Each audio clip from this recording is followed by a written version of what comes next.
My tomatoes are starting to turn into zombies. Hey everybody, it's Lady Led, and so I've got this big bucket of tomatoes, and so many of them are not waiting for me. They're not waiting. They're going bad already. Ew, that's so gross. They're starting to turn. Some of them are starting to turn. I don't want to lose all of them. I'm not quite ready to can. I'll actually want to wait until there's more and do them all at once. But in the meantime, I need these tomatoes to stop going bad. So what I'm going to do is I'm actually going to freeze these just to keep them, you know, from going bad, so that when I'm ready to can and I'm ready to do different things with them, I can make my decision then instead of trying to do it all now.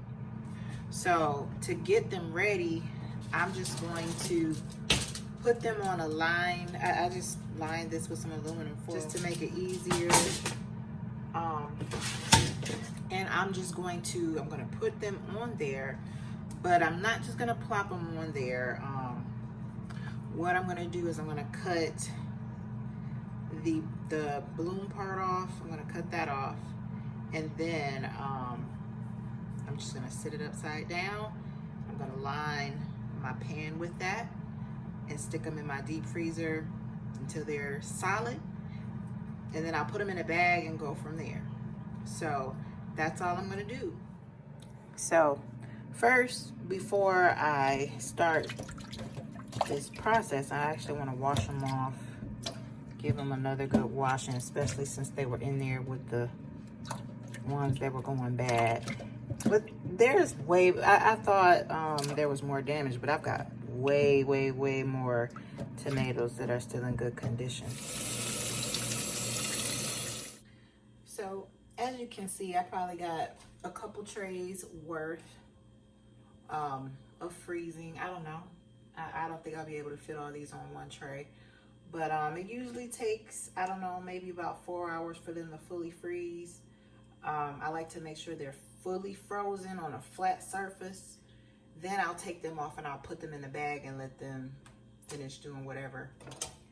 So what I'll probably do is I'll have them freeze flat on this tray so that they're separated, and I'll take them off the tray once they've started to harden. I'm just gonna get them ready. I washed them off, but they're not all dry. I want to make sure they're dry because I don't want to add any more water to be freezing. And then I want to make sure I take the stem part out. So I'm just gonna cut it out. I'm not gonna dig in there or anything. I literally just want to get that part off. I can't remember why. So if you know why, that's a good idea. I mean, for one, it's not all that neat to look at, for one, but for two, I think there's a reason why you don't want that there, and I think they'll last longer in the freezer, just in case I don't get to do the canning right away. I don't have to worry about them going bad if I end up leaving them in there for longer. I've left frozen tomatoes in my freezer for a year and went back and made some tomato sauce out of them, and they were just fine. So this is just to help me get a quick preservation process going, and then once I'm ready to can them, then I can do that as well. But this is like if you're running out of time and you need to do something fast before your tomatoes go bad, because they will go bad on you. That's the thing about gardening that you really won't learn until you actually start doing it. Harvests do not wait. They do not wait until you've got time. They don't wait until stuff calms down. When stuff in the garden is ready to come off the vine or off the plant, look at this. That's a crazy looking thing. When stuff is ready to be harvested, it's just ready. And either you get in on it or the creatures are gonna get on it. If the birds don't get on it, then the squirrels. And if the squirrels and all that don't You'll have the slugs, you'll have the bugs, you'll have the worms, you'll have all of that. So this is my way of trying to save as much as I can, as quickly as I can, because this is a process that I can do fairly quickly when I don't have a lot of time, and I know that I can go back and I can add to this. I can thaw them out. I don't really eat fresh tomatoes. That's Lead Farmer's thing. I'm more of a make some sauce kind of person. That's what I like tomatoes for. Because to me, when they are raw, they taste nasty. But I eat ketchup. I eat spaghetti sauce. I eat barbecue sauce. Ooh, these gonna make some good barbecue sauce. So,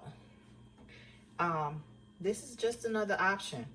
I'm not saying this is better. Obviously, this can't be better than canning because this relies on you having a freezer.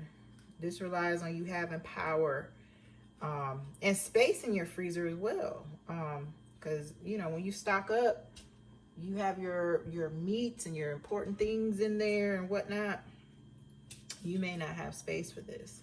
So that's part of why I wouldn't say just forget canning and do this. No way. Absolutely not. You kind of want to combine these processes just to buy yourself some more time, just to help you preserve and maximize your harvest. Okay, so I'm going to finish with what I'm doing. I'll show you what's going to go in the freezer in just a minute. I leveled out me a spot in here where I could sit them. And while I was doing that, here's some tomatoes from last year that I froze. So that's what these are going to end up looking like. So I'm just going to sit. Uh-oh. I have to go save it. Find a spot for it. So I'm just going to let them sit in there like that for a couple of hours and I'll be back. All right, they have been in here for 3 hours now. I actually came back in 2 hours and they weren't looking like this, where you got this little frozen piece around here. So they are ready to go on some bags. I'm gonna get them out of here and get them bagged up. All right, it's baggy time.